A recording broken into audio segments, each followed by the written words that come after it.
Hi everybody and welcome back to Loft Legacy.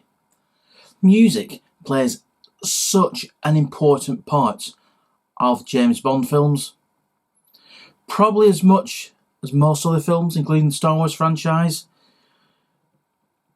There's been such a vast array over the years, since 1962 when Dr. No came out, such a vast array of composers and music styles.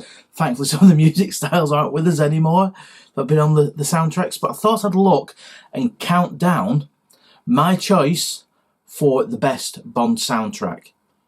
We're not just looking at the theme tune here, we'll do that, and we'll do the theme song in a later video. This is purely about the soundtrack. Not just, however, in the soundtrack album, because don't forget, the soundtrack albums for some Bond films have been quite limited to the don't forget, when some of the old soundtracks come out, it was on an LP, so there's only so much music you could fit on it. So I'm going to be looking at the whole music. So rather than look at this being an album review, we're looking at the music in a movie review. We're going to go bottom to top, and the first one we're going to start with is, you might not like me for this, but bottom of the list for me is No Time to Die. It's got a completely unmemorable soundtrack. It's just background noise. The theme tune by Billie Eilish, or Billie Eyelash as I call her, is just so tuneless. It's rubbish, in my opinion, and this is my opinion. If you disagree with me, please comment below. There's something though about the music in this film that really annoyed me, and it was the use of not just the tune, the theme to All the Time in the World, but actually using Louis Armstrong's We Have All the Time in the World, the original version. I thought this was really lazy. And don't forget, No Time to Die was made by Daniel Craig for Daniel Craig. I think they just seemed to massage his ego, and he wanted his Bond to bow out with probably the most iconic Bond song of all. I just thought it just was stupid. It was really lazy and stupid. Yes, We Have All the Time in the World is the most glorious song, both in the context of a Bond film and out of context, but putting it in the middle of this completely memorable, tuneless score, just background music to me, did not like it. When I went to the film, it was just noise. Got it on 4K, and I've watched it in Dolby Atmos, and it doesn't sound any better. So sorry, all you Daniel Craig fans. Sorry, any Hans Zimmer fans. I've not. Yeah, Hans Zimmer's a really good. He's a first-rate composer. You know what he did for Dune. The Interstellar soundtrack he did a few years ago was absolutely stunning. But this, sorry, bottom of the list. Next. So in our countdown, we are including the non-Eon Bond films, and it's now everybody's favourite soundtrack that they love to hate. It's Never Say Never Again. What on earth were they doing putting a jazz soundtrack to a Bond film? The main chase sequence in the film, it's got and it's just awful. It's absolutely garbage. The only decent part, the actual theme, they play it on a piano when Bond turns up at Shrublands. I quite like that. But the rest of the film, I actually thought for years that my VHS copy had a faulty soundtrack, because Lanny Hall, I think, sounds out of tune. I ain't any professional singer, but that vocal performance is dreadful. So I don't think anybody likes his soundtrack. The interesting thing about it is, I don't own it, but I've heard it on I can't remember which one it was. It's not on Apple Music, but on a streaming service I've previously subscribed to. There was an opening track called Bond Back in Action, which is kettle drums, played at the same time to somebody on a snare drum, and it kind of builds up, and there's this big explosion, and it sounds really cool. Why on earth they didn't use this in the soundtrack? It beggars belief. You know, you could have had Bond running up to the villain's lair at the beginning on the train exercise with this, then he bursts through the door and all hell breaks loose. Anyway, there's lots we could say about Never Say Never Again. The soundtrack is pretty much second to bottom of our list.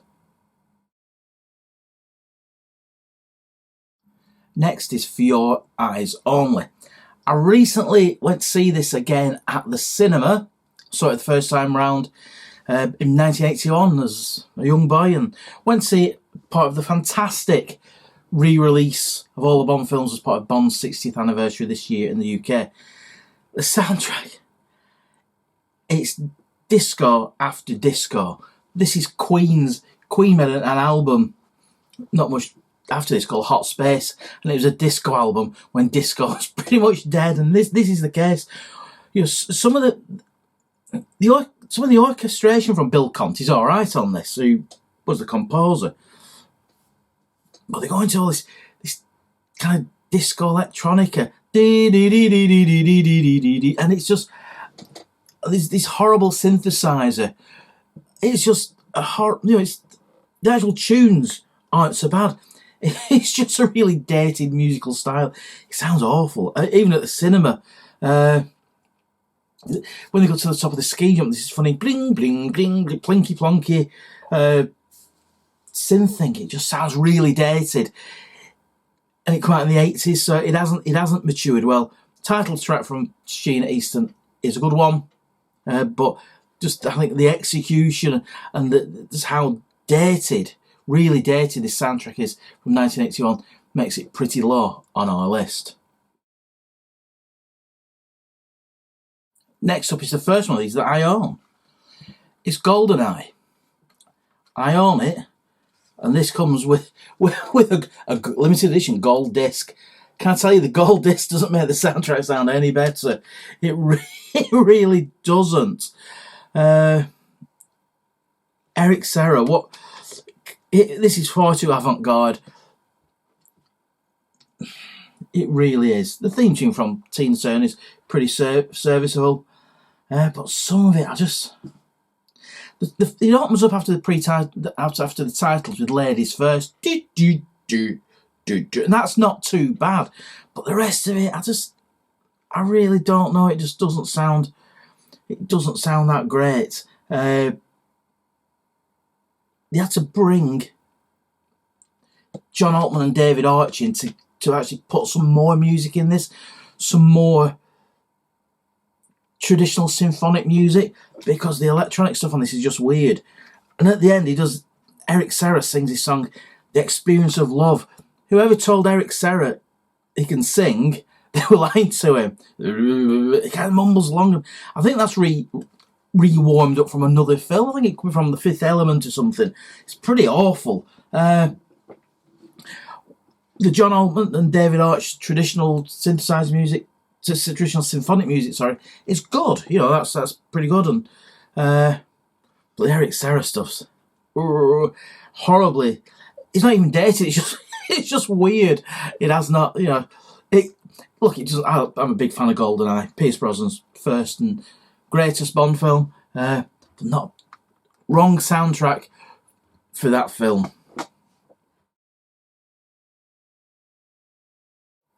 And number 23 is the first James Bond film, which is an odd one. The Monty Norman film score is really, really dated. It sounds like something from the 1950s, not, the hip swinging 60s. The soundtrack album, however, is a different matter. It's got all the pop songs. So Jump Up, Jump Up, Underneath the Mango Tree. It's miles better. The actual soundtrack album is not too bad because the pop songs used in it are very contemporary and of the time. It is interesting that when Underneath the Mango Tree sung, it's actually an actress called Diana Coupland who played Sid James's wife in the 70s sitcom Bless This House. I'm just glad Sid James didn't sing the Sean Connery part. But the film actually, I think it is the only time Bond's ever sung "Underneath the Mango Tree." Connery's a pretty good singer, but the actual orchestration is pretty archaic in this.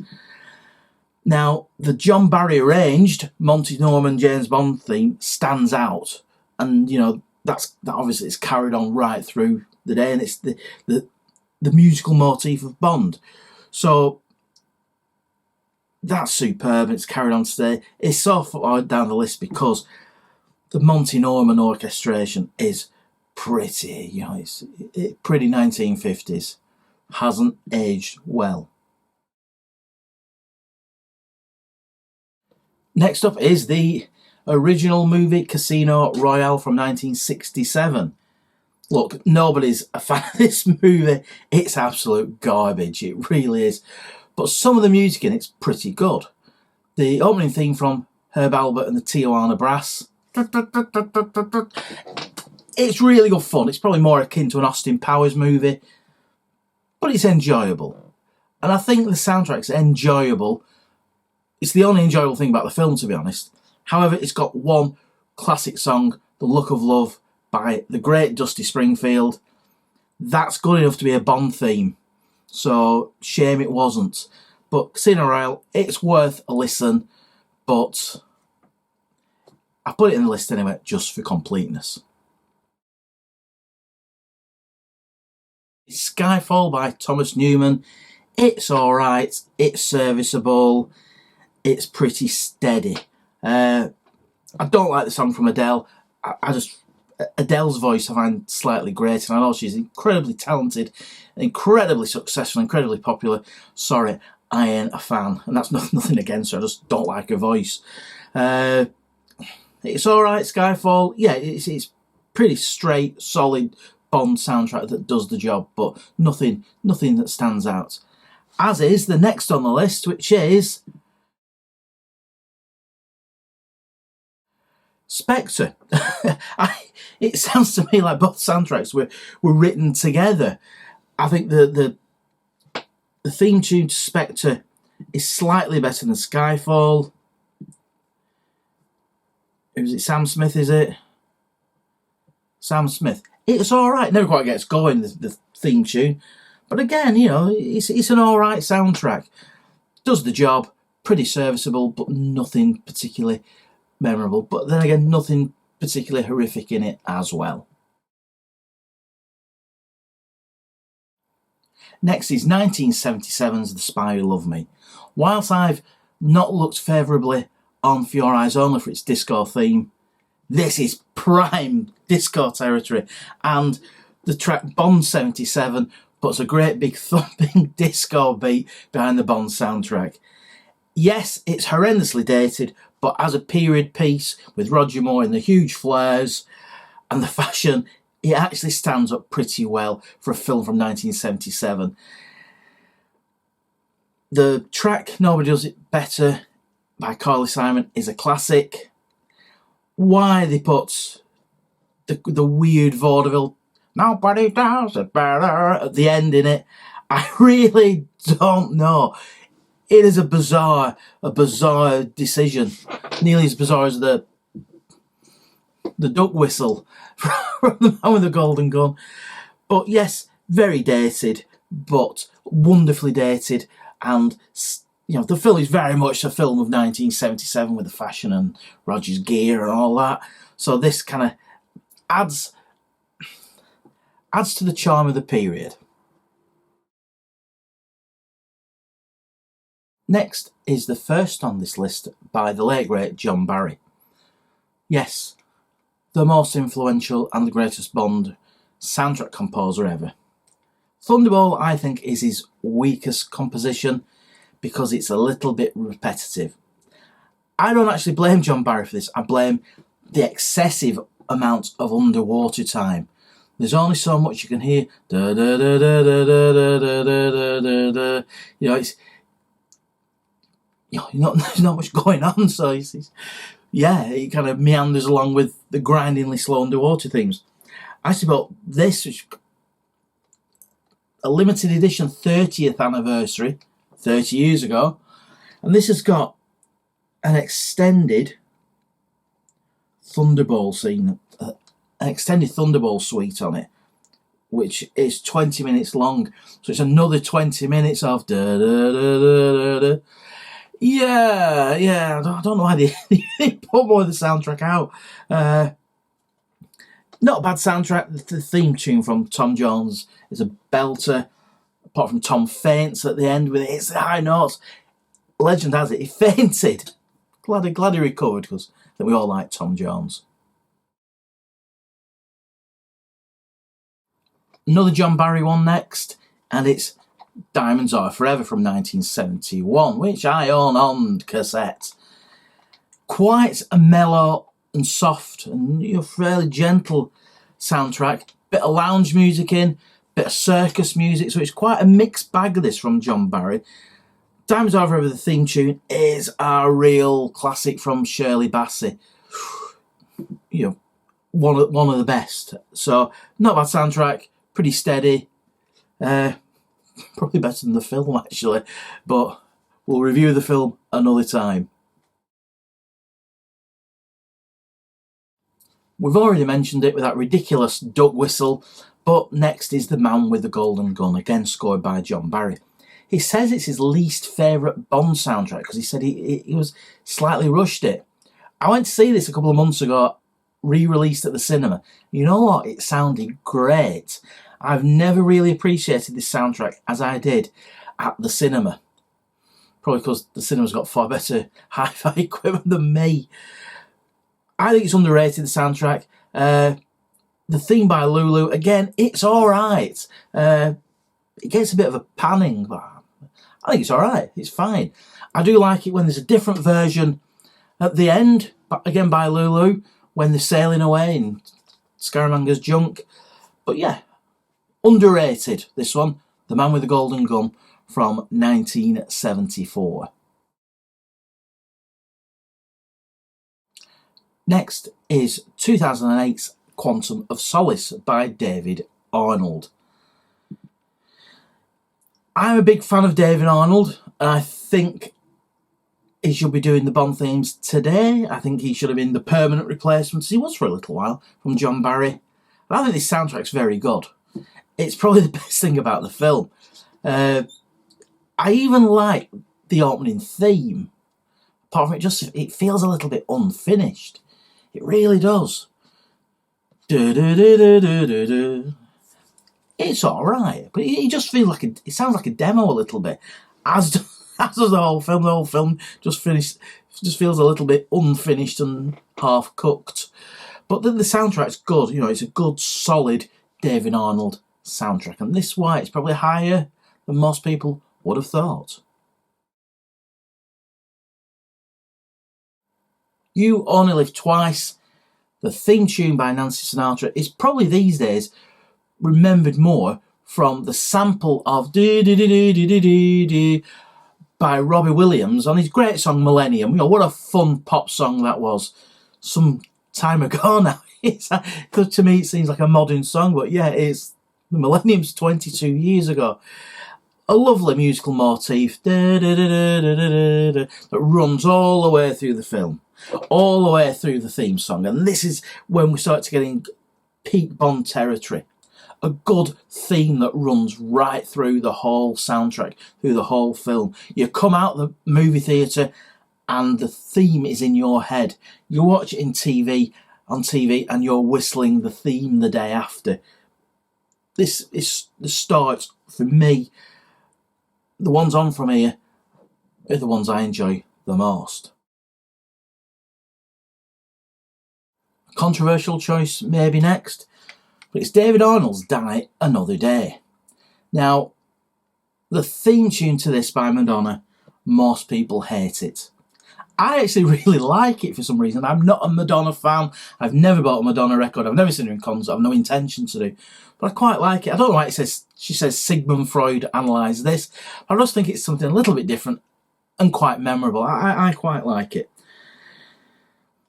This enhanced CD, I must actually see if this will still play on a mic. This is pretty good, solid David Arnold territory.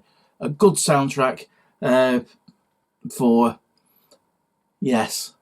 When I come round to reviewing the Bond films, Die Another Day will get a special mention. But it's a very good soundtrack by what I think is the heir apparent to John Barry. We're into peak David Arnold territory here with The World Is Not Enough. A lovely meandering theme. Da, da, da, da, da, da.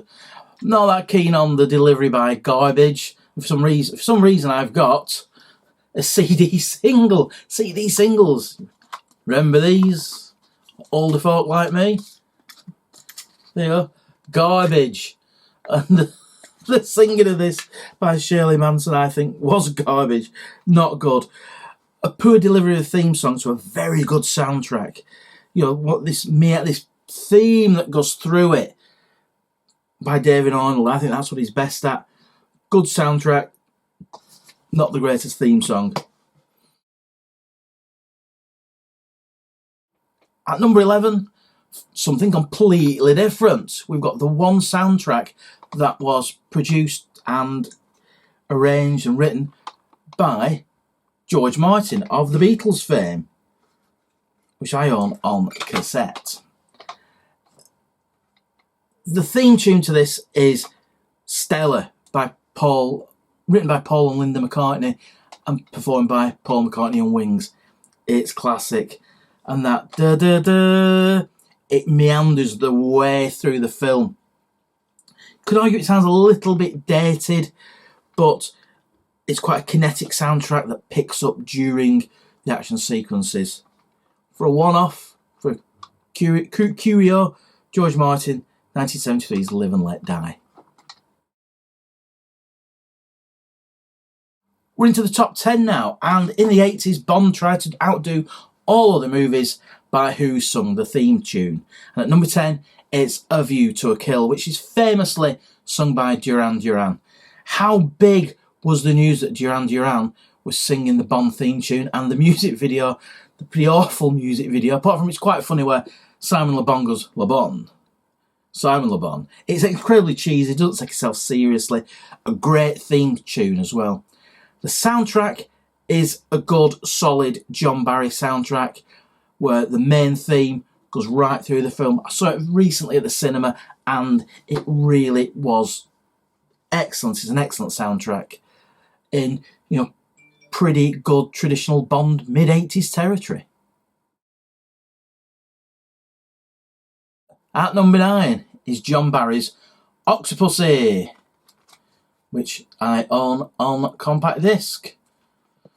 This is a very, very, very good soundtrack, especially when they put a proper movie poster inside of it. All Time High is sometimes derided, sung by Rita Coolidge for the theme tune. I think it's one of the best ones. I really like the lyrics, so hold on tight. Watch the flight begin. It's an all-time high. I love Octopussy. I think it's a great film. Went to see it again. We're very lucky in the UK that all the Bond films are re-released one a week at the cinema. I went to see Octopussy the other week, and I went with my 5-year-old son, and he just loved Octopussy. He really did. I think the music is phenomenal. It's very atmospheric. It's one of the slightly darker John Barry scores. It's very light. It's sometimes very moody. But it's all very good. John Barry's Octopussy soundtrack. Things are going to turn nasty at number 8 with License to Kill, Michael Kamen's one and only Bond soundtrack. I never used to like this, but in the last few years, I've started to like it more and more. And this has been swung very recently by me watching License to Kill weeks ago at the cinema. The soundtrack sounded amazing. And I own it on cassette. There you go. Where the soundtrack does fall down, in my opinion, for some reason, on the main titles, Gladys Knight's fantastic theme tune, it comes in at the second verse. I prefer the first verse, hey baby, and she goes, hey baby, whoa, whoa. That doesn't sound like the single that was released. Yeah, strange one. It would have sounded better if they used the first verse, but nothing I can do about it now. It's got some songs in it, you know. On the soundtrack album, it's got Wedding Party, Dirty Love, which was featured on the jukebox of the Barrelhead Bar, and it's also got a song at the end by Patti LaBelle, If You Ask Me To. It's a really nice love song to end the album, end the film. Look, it's pretty dark in places, this soundtrack, from the initial dun dun dun dun dun dun dun, the change of tone for the gun barrel music before the Bond theme kicks in, kind of sets a dark tone for this. It's I've come to love this soundtrack over the years. I think it's superb. It would have been interesting if Michael Kamen had done more. There are rumours that the Bond theme on the guitar was played by Eric Clapton. Don't know. It'd be nice to think so. It does sound like somebody's playing it on the Fender Stratocaster, which is Eric's instrument of choice. Very good album. A good soundtrack album to one of my favourite Bond films. I unashamedly say that Licence to Kill is right up there with the best. At number 007 is David Arnold's Tomorrow Never Dies. This is a fantastic soundtrack with an amazing musical motif that runs right through the film. Da, da, da, da, da, da, da, da, da, da. Love it. The Sheryl Crow song, though, leaves a lot to be desired. I find it incredibly screechy, and it's really sad that K.D. Lang's closing song, Surrender, wasn't the main title. It actually has the main theme. There are some quite unpleasant rumours why K.D. Lang wasn't included. Was it because she's a member of the LGBT plus community? I don't know. Who knows? It'd be sad if it was this reason why she wasn't front and centre singing Surrender, which really was called Tomorrow Dies. Tomorrow Never Dies, Surrender. Great song. And if you're going to watch this film, wait till the end and turn the volume up for the closing titles with this amazing K.D. Lang song, Surrender. On this, it's actually got the kind of electronica, Morby James Bond theme. David Arnold was not afraid at this point to experiment a little bit, and I'm not a fan of dance music at all. I'm more of a guitar and drums and progressive rock and heavy metal man. But his experimentations with some of the Bond themes at this time, with the Shaken Not Stirred project before this, have stood the test of time, as is this soundtrack. It's brilliant. It really is. Peak David Arnold, peak Bond soundtrack territory. At number 6 is Moonraker by John Barry. I think it's a lovely, beautiful, meandering soundtrack. I think it's a really... because Moonraker is basically a travelogue, isn't it? Bond travels around to exotic locales and into space. It's pretty good. Now, John Barry, and I've reviewed this LP previously, at the same time was doing quite a lot of this type of soundtrack. He did the soundtrack to The Black Hole, which I've reviewed, and I'll put, because I've got it on LP. I'll put the reviews, the link to that in this video. So he was doing quite a lot, he'd just come off the back of doing a big space soundtrack for Disney, and this kind of is in the same mould, but it's a lot lighter in parts. It's a very good soundtrack, and I absolutely love the theme tune by Shirley Bassey, including the pumped up disco version at the end.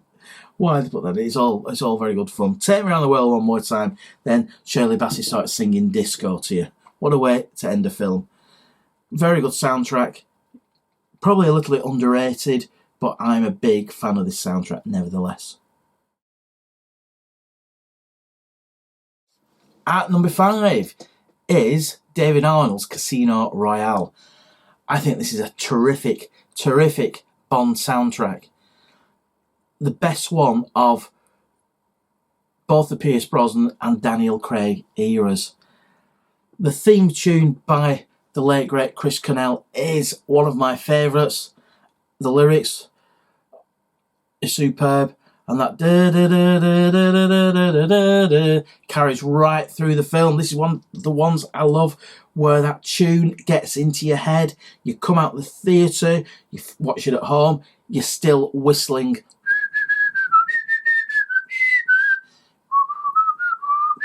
The next day, it's very, very good.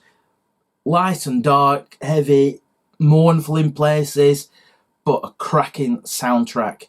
It really is. And I think David Arnold is so underestimated. I would love him to get back for the next Bond film and crack on and do the next soundtrack, because the last one, as we've seen already, not been a fan. So yes, at number 5, Casino Royale by David Arnold. At number 4 is a soundtrack that didn't have the happiest genesis from what I read. It's The Living Daylights by John Barry. John allegedly did not get on particularly well and have a good working relationship with the Norwegian pop group a-ha, who sung the title tune. The title song on the soundtrack is different than the one that a-ha released, I believe, on an album. I'm not a a-ha fan. I'm not an expert at that. That's what I've read. However, the soundtrack is superb. It's John Barry again, developing, bringing new sounds into the soundtrack. But sadly, it's the last one, the last Bond soundtrack he did. The Pretenders provide some music as well. Where's Anybody Gone has led me to a deep, deep suspicion of anybody who listens to the Pretenders on a Philips personal stereo. So they sing that, and they sing a song at the end. If there was a man I could dream of, which would have meant a good theme tune as well. So you've got an opening song and a closing song that are both pretty good. They really are. So I'm a big fan of 1987's The Living Daylights. At number 3 is probably, to me, the most kinetic and dynamic and moving of the soundtracks in terms of motion. It's 1963's From Russia with Love. Bit of a strange one, because they got the lovely version of the theme song by the late great Matt Monro, but they play an instrumental version of the titles. Well, the titles got this funny little motif, which I'd like them to bring back, to be honest. It's got the original 007 theme,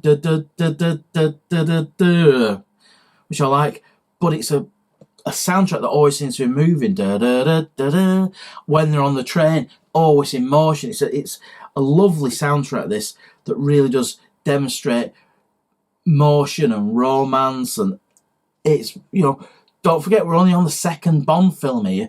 The filmmakers are finding their feet quite quickly, and for John Barry to do this as his first soundtrack, wow, what a job he does. What a fantastic job after Monty Norman's extremely dated orchestration for Dr. No. Lovely soundtrack.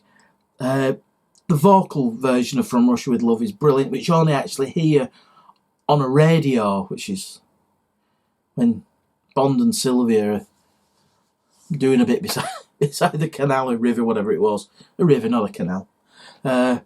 But yeah, From Russia with Love at number 3. I think it's a very, very, very solid, good Bond soundtrack. You're going to guess right. You're going to guess number 1 when we look at number 2. Number 2 on my list is Goldfinger by John Barry. A lovely, funny, playful soundtrack. It conveys the action. It conveys a lot of the humour in the film. It's very dynamic. It's altogether a superb soundtrack with Shirley Bassey's almighty Goldfinger tune. Brilliant. Absolutely, to me, nearly a perfect soundtrack for a movie. It trots along with the action quite well, but the difference with this, some of the humour in the film, this actually plays along with it, and it does it so well. so well. So number 2, Goldfinger by John Barry. At number 1, This Never Happened to the Other Fella, 1969's On Her Majesty's Secret Service by John Barry. For some reason it actually says OHMSS on the back of the soundtrack. Wow, what a soundtrack, and a lot of risks being taken on this. So that's the back of the album cover, and there's the front. So composed by John Barry, it's the first Bond soundtrack to use synthesizers, this, and don't they sound good all these years later. It takes a brave approach, this, because the theme tune is instrumental.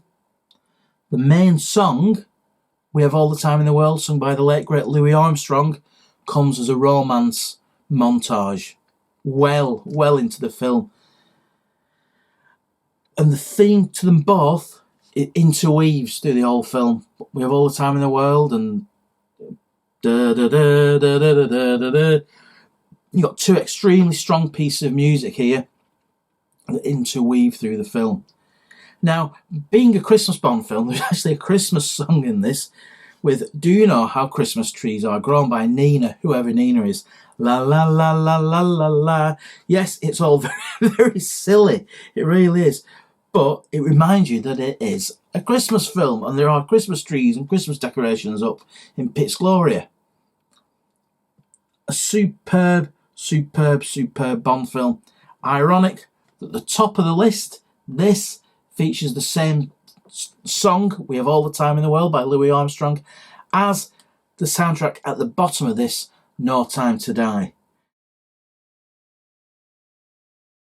So that brings me to the end of my rundown of all 27 Bond soundtracks, and 27 because I have included the old Casino Royale and Never Say Never Ever Never Never Again.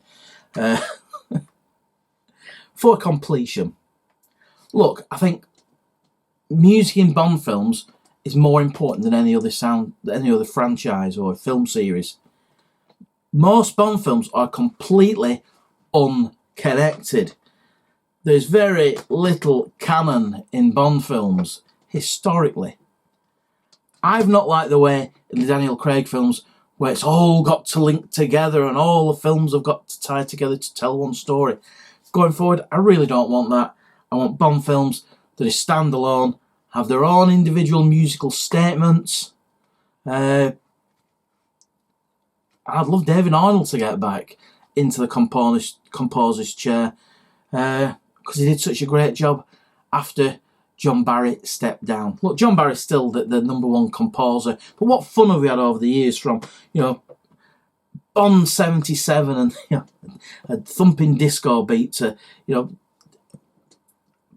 pop sensibilities of the 80s and bringing in huge pop stars to sing the theme tunes in the 1980s. I'd love those days back. Maybe we can't, maybe because we don't have huge pop stars to me anymore. I sound like a really, really old middle-aged old fart by saying, well, I don't like any of the music anymore. I don't think we have the same pop stars as we did back when I was young in the 1980s, when Roger Moore was just in his 50s. But I hope you've seen in this, there's such a vast array of Bond soundtracks. Seek them out on streaming services.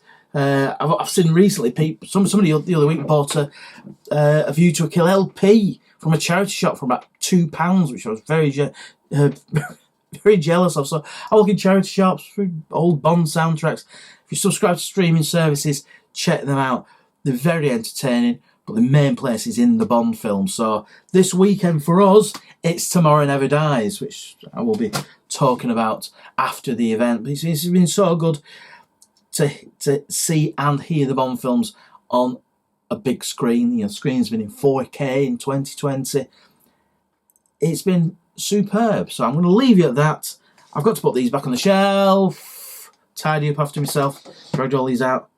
Enjoy your Bond films, everybody.